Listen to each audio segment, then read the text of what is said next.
very sweet good morning all of you. How are you? I hope you all are fine.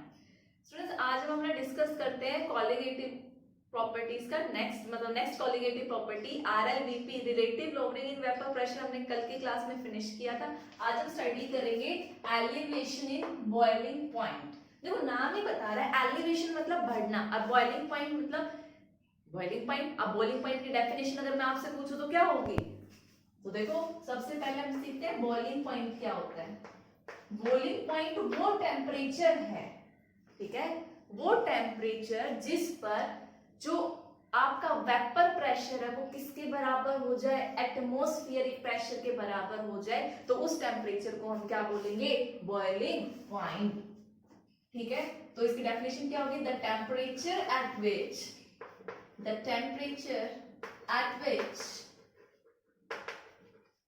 Vapour pressure, इसको बात करते हैं, vapour pressure of liquid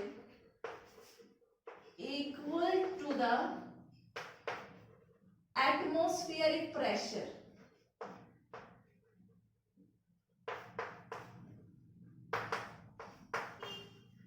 ठीक है, इतनी बात समझ में आई? तो वो तो होगा आपका क्या? Boiling point. अब देखो, अब भाई कोलिगेटिव प्रॉपर्टी किस सॉल्यूशन की प्रॉपर्टी है? डाइल्यूट सॉल्यूशंस की प्रॉपर्टी है। ठीक है, अब पहले ये चेक करो, मैं डाइल्यूट सॉल्यूशन बनाऊंगी बट मैंने क्या लिया, ये मेरा सॉल्वेंट था। ठीक है, सॉल्वेंट का बॉइलिंग पॉइंट क्या होगा? भाई इतने वेपर बना ले, देखो वेपर बनाएगा तो वेपर प्रेशर क्रिएट होगा। वो वेपर प्रेशर किसके बराबर हो जाएगा? जब एटमॉस्फेरिक प्रेशर के बराबर हो जाएगा, जिस टेम्परेचर पे होगा वो टेम्परेचर उस सॉल्वेंट का क्या हो जाएगा? बॉइलिंग पॉइंट हो जाएगा, मतलब उस लिक्विड का बॉइलिंग पॉइंट। ठीक है, फिर आपने इसके अंदर सपोज करो ये जो मैंने डार्क कुछ आपने सॉल्यूट डाल दिए, इसके अंदर ऐड कर दिए, ऐड करोगे तो भाई कुछ ये क्या आपके नॉन वोलेटाइल सॉल्यूट। सो भाई ये आपके क्या थे? सॉल्वेंट थे। बीच में क्या आ जाएंगे? एक दो जो मैंने डार्क कर दिया, ये नॉन सॉल्यूट पार्टिकल्स, मींस ये वेपर नहीं बनाएंगे, नॉन वोलेटाइल है। ठीक है, तो देखो अब आपको पता है जब आप नॉन वोलेटाइल सॉल्यूट ऐड करते हो तो इससे फर्क क्या पड़ेगा? भाई ये कुछ जो सरफेस एरिया था ये किसने ऑक्यूपाई कर लिया? नॉन वोलेटाइल सॉल्यूट, मतलब वो इस जगह से इवेपोरेशन नहीं होगा, वेपर्स नहीं बनेंगी। वेपर्स नहीं बनेंगे means non volatile solute add करने से आपका वेपर प्रेशर क्या हो गया? लो हो गया। जब वेपर प्रेशर लो हो गया तो उसको एटमॉस्फेरिक प्रेशर अचीव करने में क्या लगेगा? टाइम लगेगा। उसके लिए आपको ज्यादा वेपर बनाने पड़ेंगे। ज्यादा वेपर बनाना मतलब टेम्परेचर और ज्यादा बढ़ाना। मींस यहाँ पे क्या हो गया? वेपर प्रेशर कम हो गया तो आपको क्या करना पड़ेगा? टेम्परेचर को इंक्रीज करना पड़ेगा। और टेम्परेचर इंक्रीज करोगे तो मतलब बॉइलिंग पॉइंट क्या हो गया? इंक्रीज हो गया। तो इसी चीज को हम बोलते हैं कि जब भी हम कोई नॉन वोलेटाइल सॉल्यूट ऐड करेंगे तो जो सॉल्यूशन बनेगा उसका बॉइलिंग पॉइंट क्या होगा? इंक्रीज होगा। इसी को हम बोलते हैं एलिवेशन इन बॉइलिंग पॉइंट। इतनी बात समझ में आई? अब देखो इसका ग्राफ में अगर आपको बताऊं, ठीक है, ये वाली चीजें मैं रब कर रही हूं।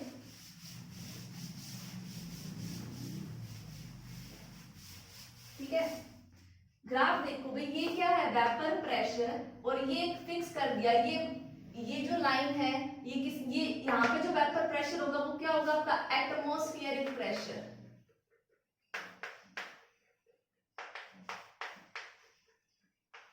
ठीक है, और इधर हम क्या प्लॉट कर रहे हैं? टेम्परेचर। ठीक है, आपके पास दो चीजें थी, सॉल्वेंट और सॉल्यूशन। सॉल्वेंट में तो प्योर ही था, सॉल्वेंट और सॉल्यूशन के कंपैरिजन में किसका बॉइलिंग पॉइंट ज्यादा था? सॉल्यूशन का बॉइलिंग पॉइंट ज्यादा था। या फिर आप बोल सकते हो वेपर प्रेशर है ज्यादा, वेपर कौन बना रहा था? आपका सॉल्वेंट, तो उसका वेपर प्रेशर ज्यादा होगा। और वो वेपर प्रेशर क्या हो जाए? एटमॉस्फेरिक को अचीव कर ले। तो इस पॉइंट पे जो टेम्परेचर होगा उसको मैं क्या बोलती हूँ? प्योर सॉल्वेंट है टीबी, टी से टेम्परेचर, बी से बॉइलिंग पॉइंट, और नोट सॉल्वेंट है प्योर है इसलिए मैंने नोट लगा दिया। ठीक है, अगर आप इसको टच ना करो यहां से भी स्टार्ट कर सकते हो। ठीक है, ये किसका है? आपका प्योर सॉल्वेंट जब आप सोल्यूट ऐड कर दोगे तो बताओ वेपर कम बनेंगे, मींस जो सॉल्यूशन के लिए आप कर्व बनाओगे वो इसके नीचे आएगा या ऊपर, वेपर प्रेशर कम बनाएगा तो कर्व कहाँ आएगा, नीचे आएगा। तो ये जो कर्व है इसको, इसका बॉइलिंग पॉइंट क्या होगा इस कर्व का, सॉल्यूशन का, जब एटमॉस्फेरिक प्रेशर को टच कर ले तो ये इंक्रीज करता जाएगा और इंक्रीज यहाँ पे, तो ये किसका हो गया आपका, सॉल्यूशन का कर्व हो गया, जिसके अंदर क्या है, नॉन वोलेटाइल सॉल्यूट ऐड है। यहाँ पे इस टेम्परेचर को हम क्या बोलेंगे, उस सॉल्यूशन का बॉइलिंग पॉइंट, जिसको मैंने टीबी दिखा दिया, ठीक है। और इस डिफरेंस को मैंने क्या बोला, डेल्टा टीबी, इतना डिफरेंस, ठीक है। तो ये जो डेल्टा टीबी आपका है, डेल्टा टीबी किसके बराबर हुआ, फाइनल ज्यादा ये है टीबी माइनस टीबी नोट, ये चीज आपको याद रखनी है। और ये जो डेल्टा टीबी है बेसिकली ये एलिवेशन इन बॉइलिंग पॉइंट है, ठीक है। ये डायरेक्टली प्रोपोर्शनल होता है मोलैलिटी, ये एम क्या है आपका, मोलैलिटी, ठीक है। डायरेक्टली प्रोपोर्शनल हटाओगे तो के बी आएगा और ये आपका मोलैलिटी, ठीक है। अब देखो ये जो Kb है ये क्या है, मोलल एलिवेशन कांस्टेंट बोला जाता है। Kb क्या है, कांस्टेंट है, जिसको हम क्या बोलते हैं, मोलल एलिवेशन कांस्टेंट। इसका नेम याद रखना है आप सबको। और इसका एक नेम और है, वो आपने सुना होगा, इब्यूलोस्कोपिक कांस्टेंट। सेकंड इसी का नेम क्या है, इब्यूलोस्कोपिक कांस्टेंट। इसका अनदर नेम पूछा जाता है एग्जाम में बहुत बार, तो ये वाला नेम काफी इंपॉर्टेंट है, ठीक है। अब बताओ ये Kb जो है डिपेंड किस पे करेगा, जो Kb डिपेंड करता है पहली बात सॉल्वेंट पे, ठीक है। आपकी सॉल्वेंट क्या है, इट डिपेंड ऑन सॉल्वेंट, ठीक है। और नेक्स्ट इसकी जो चीज आती है वो आती है यूनिट के बारे में, किसकी यूनिट क्या होगी, वो भी एग्जाम में काफी बार पूछी जाती है। तो इसकी यूनिट क्या होती है, केल्विन केजी पर मोल। भाई अगर आप यूनिट कैलकुलेट नहीं कर सकते तो देखो यहां से देखो, आपको इसकी यूनिट कैलकुलेट करनी है, ये डिफरेंस है, टेम्परेचर का डिफरेंस है, तो इसकी यूनिट केल्विन। केपी की आपको निकालनी है, इसकी मोलैलिटी क्या होती है, मोल पर केजी, मोल पर केजी। तो केबी की यूनिट क्या हो जाएगी, सबको इधर लाओ, केबी की यूनिट हो गई केल्विन केजी पर मोल या मोल इनवर्स, ठीक है। तो ये यूनिट आपको याद रखनी है। तो ये था हमारा एलिवेशन इन बॉइलिंग पॉइंट, ठीक है।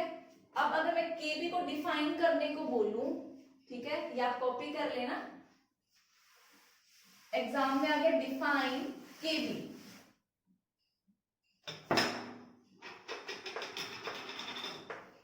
ठीक है। तो आप क्या बोलोगे कि केबी किसके बराबर होगा, ये क्या डेफिनेशन ऑफ केबी, केबी किसके बराबर हो जाएगा, डेल्टा, या ऐसे लिख दो, delta TB is equal to KB, कब, व्हेन, जब आपकी मोलैलिटी किसके बराबर हो, 1 के बराबर हो। तो ये इसकी क्या हो गई, डेफिनेशन हो गई, Kb is equal to the elevation in boiling point when molality is equal to 1, ठीक है, 1 मोलर सॉल्यूशन होगा तब, ठीक है।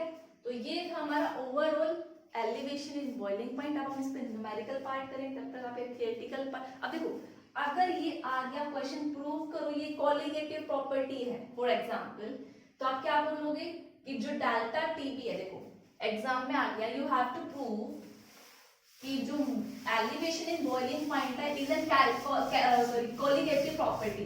कोलिगेटिव प्रॉपर्टी की डेफिनेशन क्या थी, जो amount of substance means moles पे या अमाउंट ऑफ सोल्यूट पे डिपेंड करे। तो देखो भाई डेल्टा टीबी है इज इक्वल टू केबी, ये तो कांस्टेंट है और m है। मोलैलिटी क्या होती है, number of moles of solute, क्या है, number of moles of solute upon में मास ऑफ सॉल्वेंट। तो आप बोल सकते हैं जो डेल्टा टीबी हुआ ये किसके डायरेक्टली प्रोपोर्शनल हुआ, number of moles of solute, ये अमाउंट ऑफ सोल्यूट पे डिपेंड कर रहा है, तो ये क्या होगी, एक कॉलिगेटिव प्रॉपर्टी। ठीक है, आपको यही चीज दिखानी है, फिर आपने प्रूव कर दिया, सिर्फ एफ की वैल्यूज पुट कर देंगे मोल्स में, दैट्स ऑल। ठीक है, तो आप इसको कॉपी करो। स्टूडेंट्स क्वेश्चन में देखो आपको क्या गिवन है, 6 ग्राम यूरिया 9 ग्राम ग्लूकोज।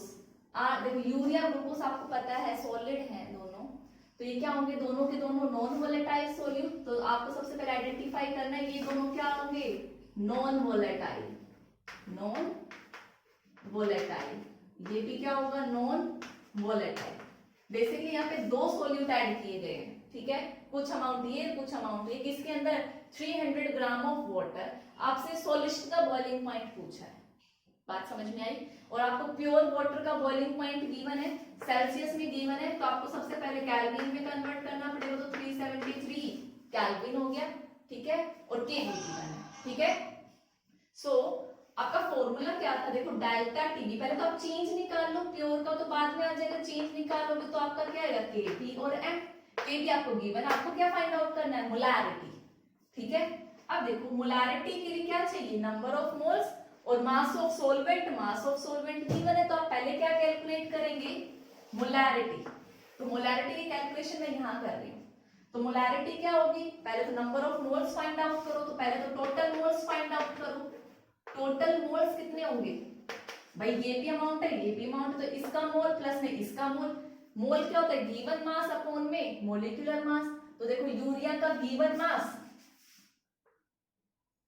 कितना है, 6 ग्राम, और नीचे क्या आ जाएगा, यूरिया का मोलिकुलर मास। अब यूरिया का मोलिकुलर मास आप फाइंड आउट करोगे, यूरिया का मोलिकुलर फॉर्मूला देखो, और इसका जब फाइंड आउट करोगे, मोलिकुलर मास सभी बच्चों को अच्छे से कैलकुलेट करना आता है। ठीक है, तो इसका यूरिया का मॉलिक्यूलर मास होता है 60, ग्लूकोज का गिवन है 9 और इसका होता है 180 मॉलिक्यूलर मास। C6H12O6 का मॉलिक्यूलर मास फाइंड आउट करो। बच्चों ये मॉलिक्यूलर मास आपको सबको आना चाहिए। ठीक है, मैंने डायरेक्ट लिखा है ताकि आप खुद से कैलकुलेट करो, नहीं ज्यादा स्पून फीडिंग हो जाएगी, फिर आपकी हैबिट नहीं रहेगी कैलकुलेशन सॉल्व करने की। तो एग्जाम में अगर ये गलत कर दिया तो क्वेश्चन गलत हो ही जाना है। तो आपको प्रैक्टिस करनी है 60 या 180 आपका आया या नहीं आया। ठीक है, तो ये आपके क्या आ गए टोटल मोल्स। सोल्व अगर आप थोड़ा करना चाहो तो कर सकते हो, 10 1/2 एलसीएम लोगे तो 20, 2 + 1 मीन्स 3/20 मोल्स आ गए।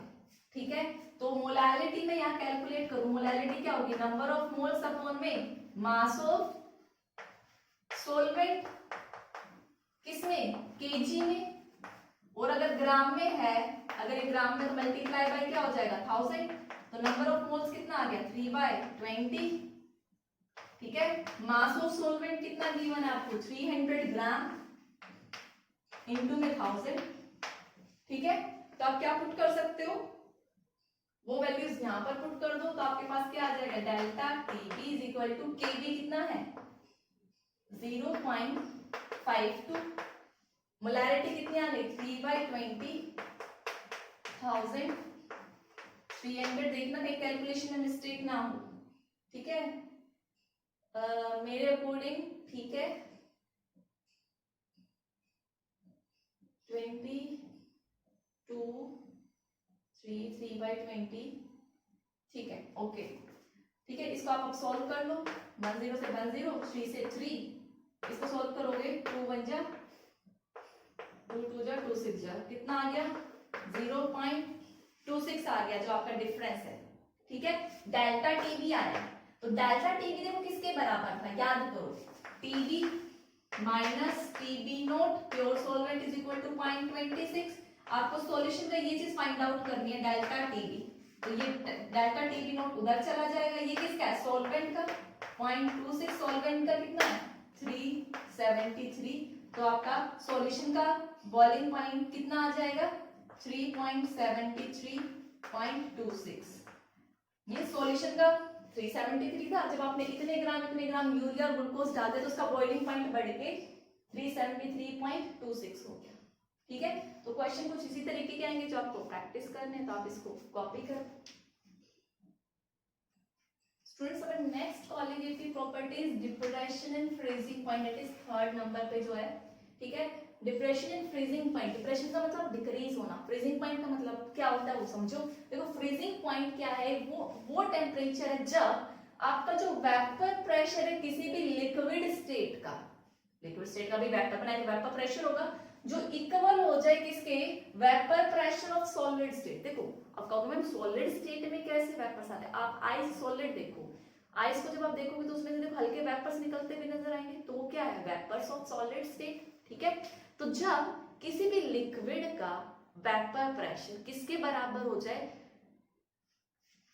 प्योर जो आपका जो वेपर प्रेशर होगा उसका सॉलिड स्टेट के बराबर हो जाए, तो उस टेम्परेचर को हम क्या बोलेंगे, फ्रीजिंग पॉइंट बोलेंगे, ठीक है। अब इसको आप कैसे समझ सकते हो, वाटर है, आइस बनाते हो, ठीक है, आपने उसमें सपोज करो नमक डाला, सेम है एग्जांपल, सपोज करो ये वाटर है, उसमें आपने NaCl डाल दिया, तो भाई वाटर का अपना एक फ्रीजिंग पॉइंट था, ठीक है, वो वेपर बना रहा था भाई सॉलिड स्टेट में, तो देखो ठीक है आपने डाला तो ये क्या होगा भाई, सेम बात, ये अपने सरफेस पे आ जाएगा NaCl कहीं ना कहीं, तो वेपर कम बनाएगा, वेपर कम बनाएगा तो फ्रीजिंग पॉइंट को क्या कर देगा, कम कर देगा, ठीक है। तो देखो एक बार मैं वाटर का सॉलिड स्टेट में वेपर प्रेशर कर्व बनाऊं और ये टेम्परेचर, तो ये सॉलिड सॉल्वेंट का कर्व है, ठीक है, सॉलिड याद रखना। अब मेरे को चेक करना है, जैसे उसमें एटमॉस्फेरिक था बॉइलिंग पॉइंट में, इसमें सॉलिड सॉल्वेंट का कर्व है, इसके बराबर जब वेपर प्रेशर पहुंच जाएगा तो वो टेम्परेचर क्या कहलाएगा, उस सॉल्यूशन का फ्रीजिंग पॉइंट कहलाएगा। अब मैं लिक्विड वाटर का कर्व बनाऊं तो मेरा लिक्विड वाटर का कर्व क्या होगा, ऐसे आएगा, और ये जहां पर इसको कट करेगा, इस लाइन को कट करेगा, वो इसका क्या होगा, फ्रीजिंग पॉइंट होगा। ये मेरा क्या है, लिक्विड सॉल्वेंट, वाटर तो जस्ट मैंने एग्जांपल लिया, जो भी लिक्विड सॉल्वेंट होगा वो जहां पर ये कट करेगा वो टेम्परेचर, लिक्विड सॉल्वेंट है, प्योर है, तो ये क्या हो जाएगा, delta not F freezing point, ठीक है। अब सॉल्यूशन का फ्रीजिंग पॉइंट इसके कंपैरिजन में क्या होगा, तो इसके नीचे ही आएगा, वेपर कम बनाएगा नॉन वोलेटाइल सॉल्यूट आ जाने से। तो ये मेरी सेकंड लाइन, वो जहां पर कट करेगी इसको, सपोज करो यहां कट किया, ठीक है, ये आपका क्या है, सॉल्यूशन जो लिक्विड फॉर्म में लिक्विड सॉल्यूशन का है, वो इस लाइन को यहाँ कट कर रहा है, तो ये लाइन यहाँ पर आई, ये आपका डेल्टा नोट है, और ये डेल्टा करेंगे टी नोट है, और टीएफ क्या है, सॉल्यूशन जो लिक्विड का है, ये प्योर सॉल्वेंट का फ्रीजिंग पॉइंट है। तो यहाँ पे क्या हो गया, ये भाई देखो पहले इतना था फ्रीजिंग पॉइंट सॉल्वेंट का, जब आपने नॉन वोलेटाइल सॉल्यूट ऐड हो गया तो इधर आ गया, तो बताओ टेम्परेचर क्या हुआ है, डिक्रीज हुआ है, मींस इसी को हम क्या बोलते हैं, डिप्रेशन इन फ्रीजिंग पॉइंट, कि जब भी आप नॉन वोलेटाइल सॉल्यूट ऐड करते हो किसी सॉल्वेंट में तो वो उसका फ्रीजिंग पॉइंट को घटा देता है। सपोज करो ये 0 डिग्री सेल्सियस है आपका, आपने NaCl डाला तो इसका फ्रीजिंग पॉइंट जो 0 डिग्री पे बर्फ जमती थी, अब शायद NaCl डिक्रीज करते -33 तक, तो अब बर्फ कब जाके बनेगी, -33 डिग्री सेल्सियस पे बनेगी, उसने उसका फ्रीजिंग पॉइंट क्या कर दिया, कम कर दिया, ठीक है।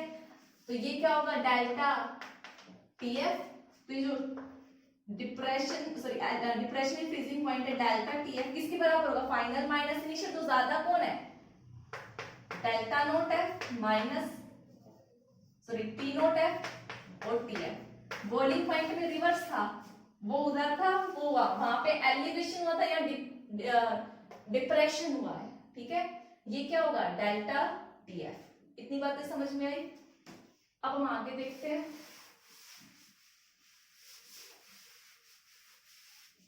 तो अभी जो आपका डेल्टा टीएफ है ये डायरेक्टली प्रोपोर्शनल होगा सेम मोलारिटी के, सेम यहाँ पे फिर क्या आएगा, कांस्टेंट आएगा जिसको हम केएफ बोलेंगे। केएफ क्या है, डिप्रेशन मोलल कांस्टेंट, ठीक है, वहां पे एलिवेशन था, यहाँ पे मोलल एलिवेशन कांस्टेंट था, यहाँ पे डिप्रेशन कांस्टेंट। इसका जैसे वहां पे इब्यूलोस्कोपिक था, यहाँ क्रायोस्कोपिक कांस्टेंट के नाम से जाना जाता है, ये क्रायोस्कोपिक कांस्टेंट, ये चीज याद रखनी है। और सेम ये किस पे डिपेंड करेगा, आपका वही सॉल्वेंट पे डिपेंड करेगा, डिपेंड्स ऑन सॉल्वेंट।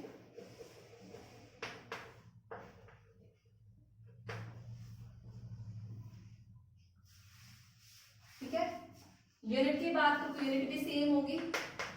क्यों भाई, इसकी यूनिट निकालनी है, इसकी क्या होगी भाई, टेम्परेचर में होगी, सिर्फ डिक्रीज है मोलैरिटी की भाई, तो यूनिट तो वही रहनी है सेम, तो यूनिट आपको याद रखनी है। ठीक है, तो ये था हमारा डिप्रेशन इन फ्रीजिंग पॉइंट। अब इस पे एक न्यूमेरिकल देखते हैं स्टूडेंट्स। अब देखो जो क्वेश्चन हमें गिवन है उसमें हमें क्या फाइंड आउट करना है, amount of C2H5OH means W given करने के हमें कितना ऐड करना पड़ेगा वोट 1 kg वाटर में कि हमारा जो फ्रीजिंग पॉइंट है वो -10 डिग्री सेल्सियस पे हो जाए। ठीक है, अब देखो ऑब्वियसली बात है, फ्रीजिंग पॉइंट की बात हो तो आपके दिमाग में आना चाहिए आप कौन सी कोलिगेटिव प्रॉपर्टी लगाओगे, फ्रीजिंग पॉइंट वाली। ठीक है, तो देखो आपका डेल्टा TF क्या था, KF molarity means delta TF, यहाँ पे क्या था, डिप्रेशन हुआ था फ्रीजिंग पॉइंट का, तो ये थी आपकी जो भी आप कैलकुलेट करोगे, मतलब किसकी सोल्यूट का चेंज था, प्योर सॉल्वेंट का था, सॉल्यूशन का था, सॉल्वेंट का था, याद करो TF माइनस T0F था या फिर T0F माइनस TF था। यहाँ पे क्या था, ये TF ये फाइनल था और TF माइनस इनिशियल KF। आप गलती बस यही करोगे, बॉइलिंग पॉइंट में नोट इधर होता है, फ्रीजिंग पॉइंट में नोट इधर होता है, ये चीज याद रखनी। तो देखो प्योर सॉल्वेंट आपका क्या है, वाटर है, उसका कितना है 0 डिग्री सेल्सियस माइनस, और ये कितने पे पहुंच गया -10 डिग्री पे। अब देखो भाई यहाँ पे अगर आप रखना चाहो तो केल्विन में रख सकते हो, बट डिफरेंस आएगा वो तो सेम आएगा। अगर आप इसको केल्विन में रखोगे तो 0 डिग्री सेल्सियस है, ये कितना हो जाएगा आपका 273 डिग्री केल्विन। ठीक है, तो ये कितना हो गया 273 माइनस, और इसमें आप ऐड करोगे 273 तो कितना आएगा, माइनस ऑफ 273 ऐड करोगे तो 263।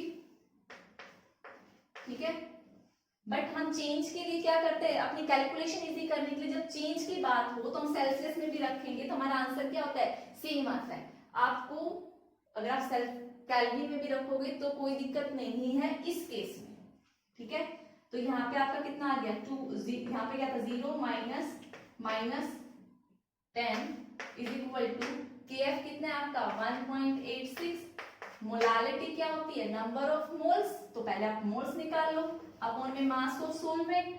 अब मास ऑफ सॉल्वेंट आपको 1 kg दिया हुआ है, तो सिंपल सी बात है, यहाँ पे नंबर ऑफ मोल्स क्या हो जाएगा, ये वाली वैल्यू इसके नीचे, तो n क्या आ गया आपका प्लस का 10 अपॉन में 1.86।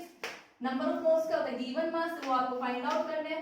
C2H5OH का मॉलिक्यूलर मास फाइंड आउट करो, एक कार्बन का 2 होता है, 2 का कितना होगा 24, 12 जा 24, 6 हाइड्रोजन है और ऑक्सीजन का 16, कितना आया 46।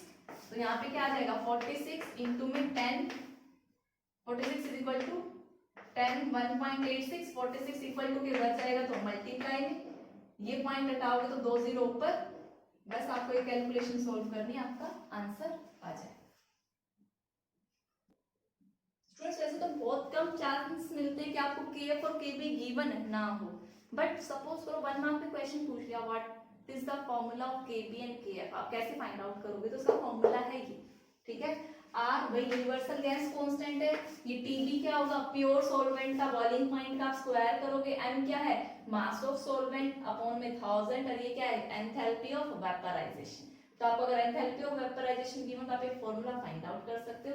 सिमिलरली इसका है KF का, तो आपको बस एक फॉर्मूला याद रखना है, एग्जाम में KF गिवन ही मिलेगा न्यूमेरिकल पोर्शन में, बट 1 मार्क में पूछ सकता है what is the formula of KF KB, और इनकी यूनिट्स भी, यूनिट्स दोनों की क्या थी kg केल्विन पर मोल।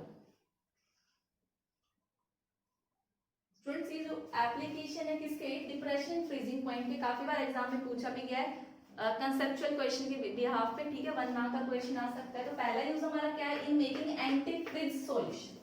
ठीक है, एंटी फ्रीज मतलब जो फ्रीज ना हो, सॉल्यूशन को सॉलिड ना बनाए। ठीक है, ये जनरली कहाँ होता है, कार में जो व्हीकल ऑटोमोबाइल्स में रेडिएटर होता है। ठीक ठीक है। रेडिएटर क्या होता है, रेडिएटर के अंदर पानी होता है। अब जो कोल्ड कंट्रीज है जहाँ टेम्परेचर बिलो थोड़ा सा 0 डिग्री सेल्सियस चला जाता है, तो वहां पे तो वाटर का तो फ्रीजिंग पॉइंट कितना है, 0 डिग्री सेल्सियस, और वहां पे तो माइनस में होता है, तो पानी जो रेडिएटर में वो तो जम जाएगा, फिर काम कैसे होगा। तो इसीलिए हम रेडिएटर के अंदर क्या डालते हैं, ethyl alcohol, ethyl alcohol, ethanol जो है C2H5OH, ठीक है। ये क्या है, नॉन वोलेटाइल सोल्यूट है, ठीक है। रेडिएटर को पानी की जरूरत है, पानी में जब आप नॉन वोलेटाइल सोल्यूट कर दो तो ये उस वाटर का, उस सॉल्यूशन का क्या हो जाएगा, डिप्रेशन पॉइंट बहुत कम हो जाएगा। तो मींस वो उस टेम्परेचर पे आपकी आइस नहीं बनेगी, मींस वाटर सॉलिड स्टेट में नहीं जाएगा। इतने ठंडे मींस कोल्ड कंट्रीज में ये फॉलो करते हैं, तो आपको ये पता होना चाहिए। नेक्स्ट है melting of ice on road. अब देखो जहाँ बहुत ज्यादा बर्फ गिर जाती है, पूरी सड़क कवर हो जाती है स्नो से, तो सड़क पे क्या करते हैं, NaCl डाल के रखते हैं, ठीक है। NaCl generally non volatile solute है, वो नॉन वोलेटाइल सोल्यूट क्या करेगा, जो बर्फ 0 डिग्री पे है, ठीक है, डालते ही भाई NaCl एक और वाटर का कॉम्बिनेशन सॉल्यूशन बनेगा, उस सॉल्यूशन का डिप्रेशन जो फ्रीजिंग पॉइंट है वो क्या हो जाएगा कम। अब जो बर्फ सपोज करो 0 डिग्री सेल्सियस पे बन रही थी, वो अब कहीं -33 पे, जनरली -33 तक पहुंचाता है, एग्जैक्ट तो मुझे याद नहीं है बट अराउंड बता रही हूँ, 33 तक पहुंचा दिया तो 0 डिग्री, या अब एटमॉस्फेयर सपोज करो -10 डिग्री सेल्सियस है, तो बर्फ कितने टेम्परेचर पे जाके बनेगी, -33 जब अचीव हो जाएगा, ठीक है। अदरवाइज फिर वो क्या करेगा, जो वो आइस बनी थी वो क्या हो जाएगा, NaCl की प्रेजेंस में लिक्विड फॉर्म में कन्वर्ट होना स्टार्ट हो जाएगा, आइस इसलिए मेल्ट हो जाती है। आई होप दोनों एप्लीकेशन समझ में आए होंगे, तो आप इनको कॉपी करो। स्टूडेंट्स अब next qualitative properties osmotic pressure, ठीक है। ऑस्मोटिक प्रेशर हम पढ़ेंगे बट ये थोड़ा थियोरेटिकल पोर्शन है, समझने वाला पोर्शन है, ठीक है। कौन सा प्रोसेस कैसे हो रहा है, तो मैं सिर्फ वही चीजें आपको समझाऊंगी पहले, ठीक है। तो सबसे पहले को मैंने क्या लिया, इधर की तरफ प्योर सॉल्वेंट लिया, प्योर सॉल्वेंट, ये बात समझो, ठीक है। इस तरफ मैंने क्या लिया, डाइल्यूट सॉल्यूशन लिया, ठीक है। डाइल्यूट सॉल्यूशन है बेसिकली, इसमें क्या ऐड है, dilute solution containing non volatile solute, तभी तो कॉलिगेटिव प्रॉपर्टी बनेगी, कंटेनिंग नॉन वोलेटाइल सोल्यूट, ठीक है। और मैंने इन दोनों को एक डिवाइड कर दिया एक मेम्ब्रेन से, जिसको हम SPM बोलते हैं, सेमी परमेएबल मेम्ब्रेन। तो पहले तो हम इस मेम्ब्रेन की ही स्टडी करते हैं। बेसिकली इस मेम्ब्रेन का काम क्या है, ये सिर्फ इसके पोर्स इतने छोटे हैं, ये सिर्फ सॉल्वेंट मॉलिक्यूल को ही अपने में से आने जाने की परमिशन देती है, सोल्यूट पार्टिकल्स को नहीं देती, ठीक है। मींस भाई इधर सॉल्वेंट है और इधर क्या है, वोलेटाइल सोल्यूट के साथ सॉल्यूशन बना है, तो जो नॉन वोलेटाइल सोल्यूट है वो इधर से उधर नहीं आ सकता, जबकि सॉल्वेंट यहां से यहां या यहां से यहां आपका मूव कर सकता है। अब किधर करेगा वो हम बाद में डिस्कस करेंगे, ठीक है। तो इसका मेन वर्क क्या है, which allow the flow of solvent only, ठीक है। ये दो टाइप की होती है, नेचुरल एंड आर्टिफिशियल। नेचुरल जो हमें प्लांट्स और एनिमल से मिले, बेसिकली ये कहाँ मिलेगी, एनिमल स्किन या वेजिटेबल स्किन के नीचे मिलेगी, ठीक है। और बेस्ट एग्जांपल अगर आप देखो इसका तो क्या है, पिग ब्लैडर, नेचुरल मेम्ब्रेन का एग्जांपल। आर्टिफिशियल जो मैनमेड है, ठीक है, पार्चमेंट पेपर, सेलोफेन और कोई भी फ्रेशली प्रिपेयर्ड इनऑर्गेनिक सब्सटेंस, ठीक है। आपने इनऑर्गेनिक सब्सटेंस जस्ट अभी अभी फ्रेशली प्रिपेयर किया, फॉर एग्जांपल कॉपर फेरोसाइनाइड। अगर मैं आर्टिफिशियल का नाम देखूं इसका तो कॉपर फेरोसाइनाइड, या आप सिलिकेट्स ले सकते हो, सिलिकेट्स ऑफ आयरन के ले सकते हो, कोबाल्ट के ले सकते हो, निकल के, ये सारे क्या हैं, आर्टिफिशियल सेमी परमेएबल मेम्ब्रेन के एग्जांपल है, ठीक है। तो मैंने अभी इस मेम्ब्रेन के बारे में बताया, इसको आप कॉपी करो। स्टूडेंट देखो अब हम पढ़ेंगे ऑस्मोसिस प्रोसेस क्या होता है। देखो बेसिकली पहले आप डेफिनेशन पे मत जाओ, कंसेप्ट को समझो, बाद में कॉपी करना। देखो किसी का भी फ्लो लो, आप अगर टेम्परेचर का फ्लो लो तो बताओ कहां से होगा, higher temperature to lower temperature आपका फ्लो करता है जब तक वो दोनों साइड टेम्परेचर बराबर ना हो जाए। ऐसे अगर हीट होगी तो हीट कहाँ होगी, from higher concentration to lower concentration. इतनी बात समझ में आई, ठीक है। अब देखो भाई सेमी परमिएबल मेम्ब्रेन ले रहे हैं, ये किसको अलाउ करती है, सिर्फ सॉल्वेंट पार्टिकल को। तो ये सॉल्वेंट पार्टिकल को जहां पर क्या होंगे, सॉल्वेंट पार्टिकल ज्यादा होंगे तो ऑब्वियस सी बात है वो डाइल्यूट होगा, और जहां सॉल्वेंट कम मिलेगा उसको हम कंसंट्रेटेड सॉल्यूशन बोलते हैं, लेकिन वहां सॉल्वेंट की अमाउंट क्या होगी, ज्यादा होगी। सेमी परमेबल मेम्ब्रेन का तो लेना देना किससे है, सॉल्वेंट पार्टिकल से। तो यहाँ पे क्या होगा, फ्लो ऑफ सॉल्वेंट मॉलिक्यूल होगा, कहां से, जहां प्योर सॉल्वेंट है, जिसको हम डाइल्यूट सॉल्यूशन बोलते हैं। डाइल्यूट सॉल्यूशन में किसकी अमाउंट ज्यादा, सॉल्वेंट की। किधर की तरफ, नॉन वोलेटाइल सोल्यूट की तरफ। मींस जहां पे सॉल्यूशन बना है वहां पे सॉल्वेंट की अमाउंट कम होगी अगर नॉन वोलेटाइल सोल्यूट ऐड किया। तो यहाँ पे आपका प्योर सॉल्वेंट है, इसके अंदर नॉन वोलेटाइल सोल्यूट ऐड है, तो नेट मूवमेंट क्या होगी, high concentration to low concentration. तो वाटर सॉल्वेंट किधर ज्यादा है, इधर ज्यादा है, तो वाटर किधर से किधर फ्लो करेगा, यहाँ से यहाँ। इतनी बात समझ में आई, ठीक है। अब धीरे धीरे जब फ्लो करेगा तो ये इधर से कम होने लगेगा और इधर का लेवल क्या होने लगेगा, ऊपर तक जाने लगेगा, ठीक है। सपोज करो ये लेवल क्या हो गया, डिक्रीज कर गया, और इधर ये मैंने एक पाई हाइट लगा दी, इसने इसका लेवल क्या कर गया, इंक्रीज कर गया, क्योंकि वाटर इधर फ्लो कर रहा है, सॉल्वेंट, वाटर में यहाँ पे सॉल्वेंट मान रही हूँ, ठीक है।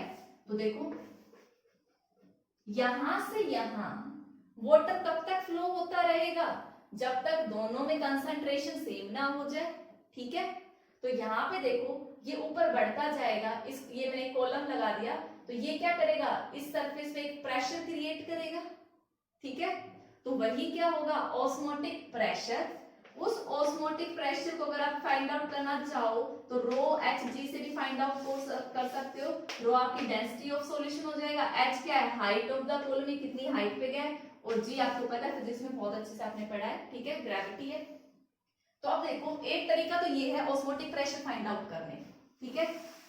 बट हमें देखो इस प्रोसेस को क्या बोलेंगे, ऑस्मोसिस बोलेंगे। ये चीज देखना, इस प्रोसेस को आपने क्या बोला, जो मूवमेंट थी सोलवेंट पार्टिकल की किधर की तरफ, जिस सॉल्यूशन के अंदर नॉन वोलेटाइल सोल्यूट है, इस प्रोसेस को हम क्या बोलते हैं, ऑस्मोसिस। और जब ये प्रोसेस होगा तो इधर की साइड अमाउंट बढ़ेगी, इधर की तरफ घटेगी, और इक्विलिब्रियम अचीव हो जाएगा।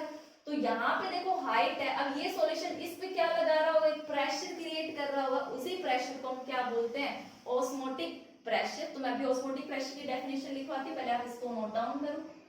सो स्टूडेंट्स, हमने ऑस्मोसिस के बारे में देखा था, ऑस्मोटिक प्रेशर के बारे में हम कल देखेंगे, ठीक है। अदरवाइज थोड़ा लेंथी टॉपिक है, प्रैक्टिस चाहिए उसको। तो आज आपको क्या करना है, जो मैंने कॉलिगेटिव प्रॉपर्टीज बताई वो और ऑस्मोसिस को समझने की कोशिश करनी है आपको, ठीक है। तो that's all for today's lecture. Thank you and have a nice day.